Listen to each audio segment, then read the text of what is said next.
Yes ma'am you. Hello everyone, welcome to IFS.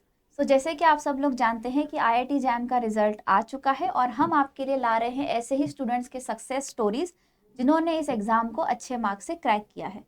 सो वैसे ही हमारे साथ आज जुड़े हैं संदीप। तो उन्हीं से जानेंगे कि उनकी जर्नी कैसी रही प्रिपरेशन की, किस तरह से उन्होंने अपनी डिफ़िकल्टीज़ को ओवरकम करके इस एग्ज़ाम में अच्छा स्कोर हासिल किया है। So hello Sandeep. Hello ma'am. So हमारे व्यूवर्स को आप एक छोटा सा इंट्रोडक्शन दे दें आपका। ओके मैम ठीक है। हेलो एवरीवन, मेरा नाम संदीप यादव है।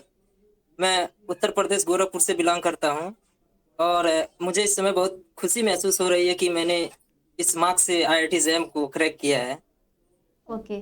संदीप, आपने आपका ग्रेजुएशन चल रहा है या हो चुका है, और चल रहा है तो कहाँ से आपने किया है? मैम अभी ग्रेजुएशन मेरा चल रहा है। ओके। फाइनल मैं इस साल फाइनल ईयर में ही हूँ। मैम मैं अपना ग्रेजुएशन अभी गोरखपुर डिस्ट्रिक्ट से दीनदयाल उपाध्याय गोरखपुर यूनिवर्सिटी से कर रहा हूँ। ओके। सो आप हमारे व्यूअर्स को बताएं कि आपको इस एग्ज़ाम के बारे में कब पता चला और कहाँ से पता चला? मैम इस एग्ज़ाम के बारे में अगर मैं बताऊं तो इस एग्ज़ाम में मैं जब सेकेंड ईयर में ही था तभी हमको पता चल गया था।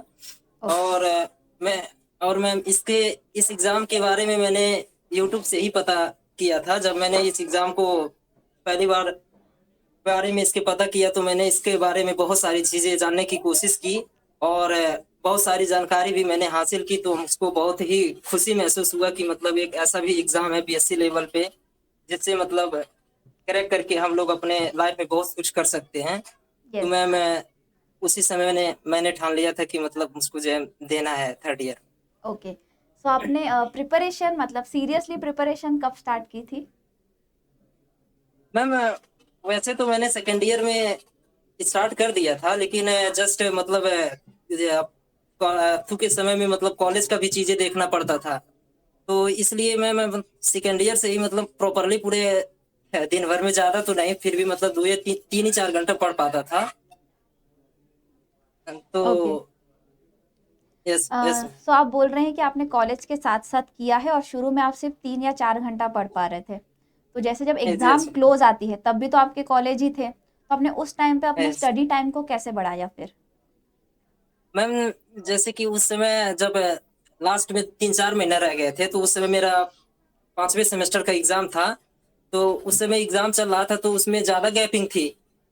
ओके। तो लमसम मतलब मैं 3 से 4 महीना मैंने एकदम पूरा कंटिन्यूअसली लमसम 8 से 9 घंटा लगातार पढ़ता था।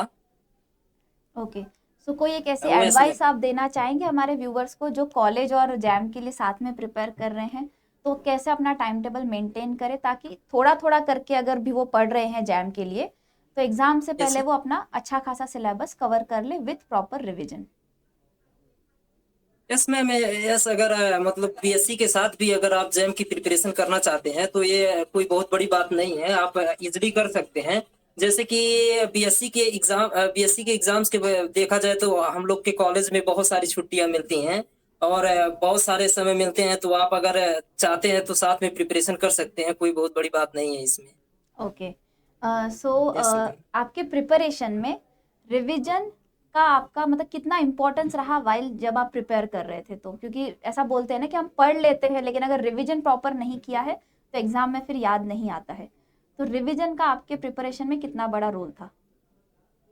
यस मैम, रिवीजन की बात की जाए तो रिवीजन तो बहुत ज़रूरी है, क्योंकि मान लीजिए रिवीजन अगर नहीं है तो फिर अच्छी प्रिपरेशन नहीं हो पाएगी। और साथ-साथ में अगर मान लीजिए रिवीजन हम लोग किए हैं तभी हम लोग का क्वेश्चन मतलब मैथमेटिक्स में बन पाएँगे, नहीं तो वरना आपको मतलब रिवीजन नहीं चीज़ें याद नहीं रहेंगी तो फिर क्वेश्चन बनाना थोड़ा मुश्किल हो जाएगा। यस। सो आपने यस मैम। मतलब टॉपिक्स को आप एक एक एवरेज नंबर अगर आपको मैं पूछूं कि आप हमारे व्यूवर्स को बताएं कि इतना टाइम तो आपको रिवीजन करना ही पड़ेगा हर टॉपिक के लिए ताकि एग्जाम में आपको अच्छे से याद आए और अच्छे से आप अप्लाई कर पाए। मतलब यस मैम, 2 बार, टाइम 3 बार, कितनी बार एक प्रॉपर रिवीजन लगेगा? यस मैम, रिवीजन की बात की जाए तो जैसे कि आप मान लीजिए कि अभी मान लीजिए कोई यूनिट अगर आप पढ़ रहे हैं, तो उस यूनिट को मान लीजिए आप मतलब अगर यूनिट खत्म हो जाता है, तो यूनिट खत्म होने के बाद उसको प्रॉपर्ली मतलब जितना अच्छा हो सके उतना बार प्रिपेयर मतलब रिवीजन करना चाहिए, ताकि सारी चीजें अगर याद रहेंगी तभी मान लीजिए हमारे क्वेश्चन बन पाएंगे। और आप मान लीजिए अगर पहले मान लीजिए आपने यूनिट खत्म कर दिया है, उस यूनिट को खत्म होने के बाद अगर आप मतलब 10-15 दिन के बाद क्वेश्चन लगाने की कोशिश करते हैं, तो उस समय आप बहुत सारी डिफिकल्टी फेस करेंगे। ऐसा मैंने भी फेस किया था। So okay. इसीलिए मेरा व्यूअर से यही सजेशन रहेगा कि अगर आप यूनिट फिनिश कर रहे हैं तो उसके जस्ट ही कुछ दिन बाद क्वेश्चन लगाने की कोशिश करें ज्यादा ओके। से ज्यादा। Yes ma'am. ओके। सो जैसे हर सब्जेक्ट में होता है, आपके साथ भी हुआ होगा कि कुछ टॉपिक्स ऐसे होंगे जो आपके फेवरेट होंगे, आपको इजी जाते होंगे, और कुछ टॉपिक ऐसे होंगे जो पसंद नहीं आते हैं और थोड़े डिफिकल्ट होते हैं जब हम प्रिपेयर करते हैं। तो आपने यस उनको मैम। कैसे टैकल किया? अगर कोई वीक टॉपिक था, अगर आपने उसको पढ़ा है, तो आपने कौन से ट्रिक्स यूज किए, क्या मेथड यूज की ताकि आप उसमें पकड़ बना पाए? Yes ma'am. ऐसा तो होता है कि कोई टॉपिक वीक लगता है, कोई टॉपिक डिफिकल्ट लगता है। जैसे कि मेरे साथ बेसिकली बात की जाए तो बेसिकली रियल एनालिसिस का कुछ पोर्शन ऐसा था जो कि मेरे लिए थोड़ा डिफिकल्टी था। मतलब देखा जाए तो मतलब कुछ ऐसे टॉपिक थे रियल एनालिसिस को जो कि मुझको मतलब एक बार पढ़ने के बाद वो समझ में नहीं आए। मतलब ओके। कि मतलब ऐसा बुरा फील लग रहा था, जस्ट दिमाग ही खराब हो जाता था। बट उससे हमको घबराना नहीं है। अगर एक बार में समझ नहीं आ रहा है तो उसको मतलब दोबारा देखने के प्रयास किया जाए। तो दोबारा अगर आप उसको प्रॉपर्ली देखते हैं तो डेफिनेटली समझ में आ जाएगा आप। ओके। सो क्या आप कोई यस एक ऐसी मतलब एडवाइस देना चाहेंगे हमारे व्यूवर्स को, डूज एंड डोंट्स, किन बातों पे ध्यान दें और कौन सी गलतियां ना करें जब आप प्रिपेयर कर रहे हैं आईआईटी जैम के लिए? यस मैम, देना चाहेंगे सजेशन जरूर, क्यों नहीं। तो अगर आईआईटी जैम 2026 का कोई भी प्रिपरेशन कर रहे हैं तो मेरा सजेशन उनसे वही यही रहेगा कि आप लोग मतलब प्रिपेयर तो पहले अच्छे से खूब कीजिए। उसके बाद खास करके मैथमेटिक्स में ज़्यादा से ज़्यादा क्वेश्चन लगाने का प्रयास कीजिए। और अगर क्वेश्चन आप लोग लगा लेते हैं तो एग्जाम के जस्ट 1-1.5 महीना पहले मैं आप लोग से सजेस्ट जरूर करूंगा कि मॉक टेस्ट जरूर लगाइए। और मॉक टेस्ट लगाना से ज़्यादा ज़रूरी ये है कि मॉक टेस्ट आप अगर लगा रहे हैं तो उसमें आपका मतलब मॉक टेस्ट लगाने के बाद उसको एनालाइज जरूर कीजिए। उसको अगर आप एनालाइज मतलब है कि जैसे कि आपकी मतलब कहाँ पर वीक एरिया क्या है उस पे आप काम करने का प्रयास कीजिए। और उसके बाद आपकी उससे जो क्वेश्चन नहीं बन रहे हैं तो क्यों नहीं बन रहे हैं उस पे आप काम कीजिए।